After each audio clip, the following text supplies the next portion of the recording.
საქართველოს პრემიერი თურქმენეთში ქალაქ ავაზაში გაეროს კონფერენციაზე სიტყვით გამოვიდა. ირაკლი ყობახიძემ ყურადღება გაამახვილა ქვეყნის სტრატეგიულ მდებარეობასა და სატრანზიტო ფუნქციაზე. საქართველოს როგორც აღმოსავლეთისა და დასავლეთის დამაკავშირებელი დერეფნის როლზე, რომელიც სხვაზე გასასვლელის არ მქონე 8 ქვეყანას დაკავშირებადობის კუთხით მნიშვნელოვან შესაძლებლობებს თავაზობს. კონფერენციაზე სიტყვით გამოსვლამდე საქართველოს პრემიერმა გაეროს გენდივანთან და რამდენიმე ქვეყნის ლიდერთან ორმხრივი შეხვედრებიც გამართა. ირაკლი ყობახიძემ ჟურნალისტებთან შემაჯამებელი კომენტარიც გააკეთა და სხვადასხვა თემაზე დასმულ შეკითხვებს უპასუხა. სალომე ქოქიაშვილი შემოგვიერთდება დეტალებით მუამბის ეთერში.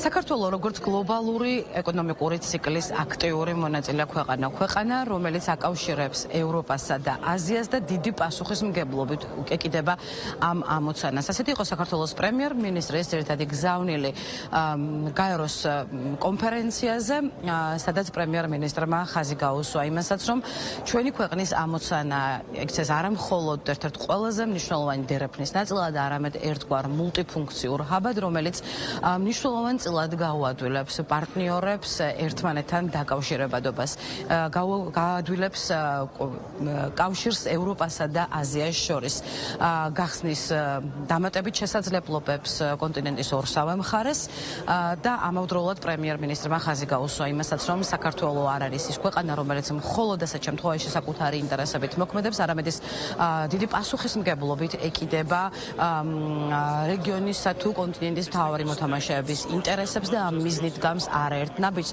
რაც გამოიხატება კიდეც იმ გლობალური მნიშვნელობის პროექტებში, რომელთა ნაწილიც არის ჩვენი ქვეყანა.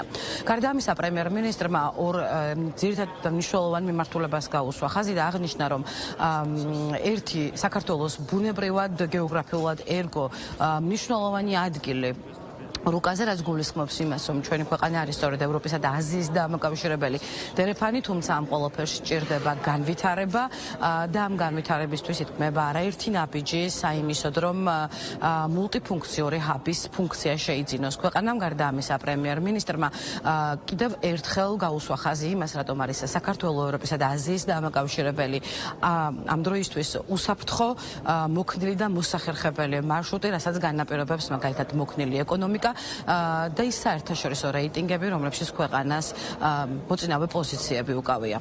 ევროპის, აზიისა და ახლო აღმოსავლეთის გზაჯვარედინზე მდებარე საქართველო ისტორიულად წარმოადგენდა ბუნებრივ კარიბჭეს აღმოსავლეთსა და დასავლეთს შორის. დღეს ჩვენ განსაკუთრებული სიამაყით ვემსახურებით ზღვაზე გასასვლელის არ მქონე 8 ქვეყანას გლობალურ სავაჭრო მარშრუტებზე წვდომის მოსაპოვებლად, რაც დაკავშირებადობას, საიმედოობასა და ახალ შესაძლებლობებს თავაზობს მათ. ჩვენი სტრატეგიული მდებარეობა ევროპისა და აზიის გზაჯვარედინზე იმ მნიშვნელოვან სატრანზიტო დერეფნად გვაქცევს, რომელიც კონტინენტებს აერთიანებს და ბაზრებს აკავშირებს. ევროპული ბიზნესისთვის საქართველო ყველაზე მოკლე სახმელეთო მარშრუტს წარმოადგენს, არა მხოლოდ სამხრეთ კავკასიისკენ, არამედ ცენტრალური აზიისა და უფრო ფართო აღმოსავლური ბაზრებისკენ და პირიქით. ჩვენი აღმოსავლელი სახმელეთო მეზობელი ქვეყნებისათვის საქართველო გეოგრაფიულად და ეკონომიკურად ევროპის კარიბჭეა, თუმცა მხოლოდ კარიბჭეობა საკმარისი არ არის. საჭიროა, რომ ეს კარიბჭე ეფექტიანი იყოს.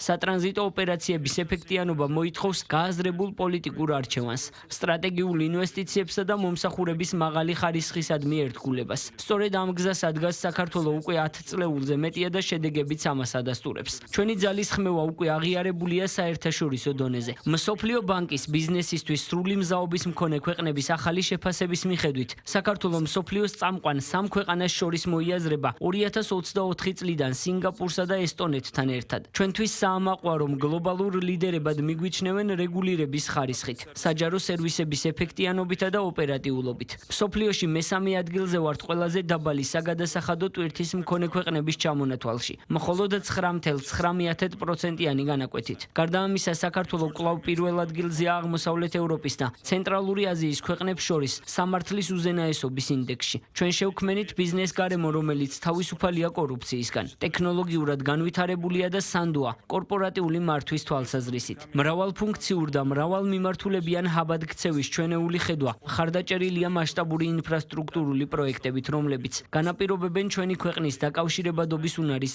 ზრდას. მათ შორისაა აღმოსავლეთ-დასავლეთის ჩქაროსნული მაგისტრალი, ბაქო-თბილისი-ყარსის რკინიგზა, ანაკლიის ღრმაწყლოვანი პორტი და მშრალი პორტები. ყველა ეს პროექტი აძლიერებს საქართველოს სტრატეგიულ როლს აზიასა და ევროპას შორის მდებარე შუა დერეფანში. ეს ინფრასტრუქტურა არა მხოლოდ საქართველოს, არამედ მთელ რეგიონს მოუტანს სარგებელს, რათა გაიხსნას ბაზრები, შემცირდეს სატრანზიტო ხარჯები და ჩვენი ეკონომიკები ინტეგრირდეს გლობალურ სისტემაში. საქართველოს ხედვა არის ნათელი. არ ვცდილობთ მხოლოდ ჰაბი გავხდეთ. ჩვენი მიზანია ვიყოთ მრავალფუნქციური, მრავალმიმართულებიანი ჰაბი, კონტინენტების, ბაზრების, ერებისა და იდეების დამაკავშირებელი. ჰაბი, რომელიც დამატებით ღირებულებას წარმოადგენს მიწოდების ჯაჭვის ყველა ეტაპზე. ეს გულისხმობს შესაძლებლობების განვითარებას სასაწყობო მეურნეობებში, გადამამუშავებელ საწარმოებში, ამწყობ საამქროებსა და რეალიზაციის ქსელში, რაც საქართველოს უბრალო სატრანზიტო ქვეყნიდან აქცევს რეგიონალური ღირებულებათა ჯაჭვის განუყოფელ ნაწილად. ეს მიდგომა ქმნის სამუშაო ადგილებს ჩვენს ქვეყანაში და უზრუნველყოფს ხელშესახებ სარგებელს ზღვაზე გასასვლელის არ მქონე პარტნიორებისთვის. ეს არის ურთიერთმომგებიანი მოდელი, სადაც ეფექტიანობის ზრდა სარგებელს აძლევს რეგიონალური ვაჭრობის ეკოსისტემის ყველა მონაწილეს. ძვირფასო დელეგატებო, საქართველო არ ფიქრობს მხოლოდ საკუთარ თავზე. ჩვენ არ ვართ მხოლოდ მომხმარებლები. ჩვენ ვართ გლობალური ეკონომიკური ციკლის აქტიური მონაწილე. ჩვენი სტრატეგიული მიდგომა სატრანზიტო და სავაჭრო სფეროში ქმნის მდგრად და პროგნოზირებად გარემოს არა მხოლოდ საქართველოსთვის, არამედ ფართო რეგიონისთვის. ეს არის ჩვენი წვლილი საერთაშორისო საზოგადოების განვითარებაში. ეს არის ვალდებულება ვიყოთ იმ გამოწვევების დაძლევის საშუალება, რასაც ზღვაზე გასასვლელის არ მქონე ქვეყნები ეჭიდებიან. სიტყვით გამოსვლის შემდგომ პრემიერ-მინისტრს უკვე საშუალება ჰქონდა მედიასთან შეეჯამებინა ქალაქ ავაზაში, თურქმენეთში ვიზიტი, სადაც ამ დროისთვის 3000-ზე მეტი სტუმარი იმყოფება მსოფლიოს ყველა კუთხიდან, მათ შორის 20-ზე მეტი სახელმწიფოს ლიდერი და როგორც მთავრობის მეთაურმა განმარტა, ძალიან მნიშვნელოვანი იყო გაეროს ამ ტრიბუნის კიდევ გამოყენება იმისათვის, რომ კიდევ ერთხელ პარტნიორი ქვეყნებამდე მისულიყო საქართველოს ძირითადი სათქმელი, ის თუ რას თავაზობს ჩვენი ქვეყანა მეგობრებსა და პარტნიორებს, სახელმწიფოებს, კონტინენტის ორსავე მხარეს, გარდა ამისა, ასეთ დროს ყოველთვის მნიშვნელოვან ნაწილს დღის წესრიგისა იკავებს ხოლმე ორმხრივი შეხვედრები. ამ თვალსაზრისითაც პრემიერ-მინისტრი ამბობს, რომ მას კიდევ ერთხელ მიეცა შესაძლებლობა შეხვედროდა საქართველოს მნიშვნელოვან სავაჭრო თუ ეკონომიკურ პოლიტიკურ პარტნიორებს და ესაუბრა მათთან ორმხრივი პროექტების განვითარებაზე და სამომავლო თანამშრომლობის პერსპექტივებზე. როგორც მოგეხსენებათ, საქართველო 10-მდე ასეთ ქვეყანას აკავშირებს ზღვასთან, შავ ზღვასთან და შესაბამისად ევროპასთან, დასავლეთთან. აქედან გამომდინარე, ჩვენი ქვეყანა სწორედ ამ კუთხით განსაკუთრებულ როლს ასრულებს და ჩვენთვის მნიშვნელოვანი იყო ბუნებრივია შესაბამის ქვეყნებთან, ჩვენს პარტნიორებთან ინფორმაციის ურთიერთგაზიარება და თანამშრომლობასთან დაკავშირებით ფართომშეულობის გაშლა, მონაწილეობა მივიღეთ პლენარულ სხდომაზე, ჰქონდა გამოსვლის საშუალება და ასევე ამ ფორმატმა მოგცემის საშუალება, რომ ჩვენი რეგიონის ქვეყნების ლიდერებთან გაგვემართა ორმხრივი შეხვედრები, ასევე შეხვედრა ჰქონდა გაეროს გენერალურ მდივანთან, სადაც საინტერესო საუბარი შედგა სხვადასხვა თემაზე.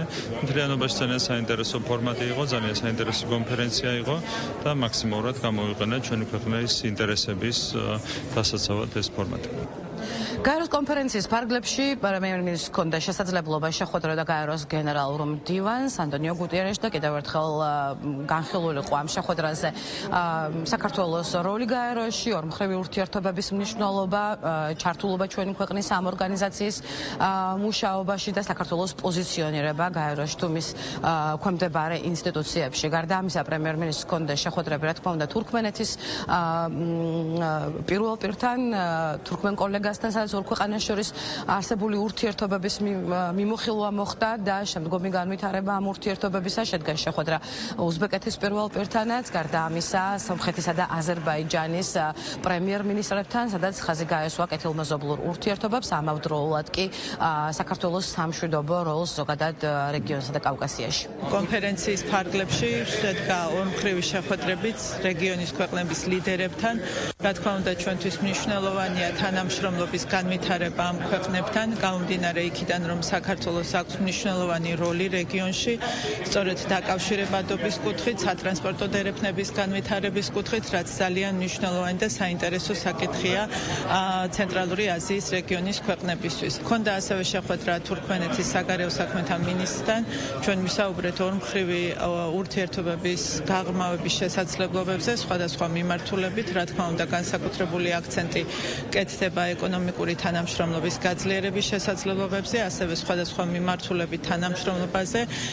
ის გეგმავს უახლოეს პერიოდში საქართველოში ჩამოსვლას და ჩვენ შევძლებთ კიდევ უფრო დეტალურად ვიმსჯელოთ იმ მიმართულებებზე, თუ რა მიმართულებითაც შეიძლება განვითარდეს ურთიერთობები თურქმენეთთან და ზოგადად ცენტრალური აზიის ქვეყნებთან. ვიზიტის ფარგლებში მქონდა ძალიან მნიშვნელოვანი შეხვედრები. საქართველოს პრემიერ-მინისტრი შეხვდა მეგობარი ქვეყნების ლიდერებს, მათთან ერთად საუბრისას იმსჯელეს იმ ახალ გზამკვლევზე, რომელიც ორ ქვეყანას და ქვეყნებს დააკავშირებს სავაჭრო ეკონომიკური მიმართულებებით და ჩვენ დარწმუნებული ვართ, რომ აღნიშნული ვიზიტი და აღნიშნული ღონისძიება კიდევ ახალი მნიშვნელოვანი პლატფორმა იქნება ქვეყნებს შორის სავაჭრო ეკონომიკური ურთიერთობების გაძლიერების კუთხით.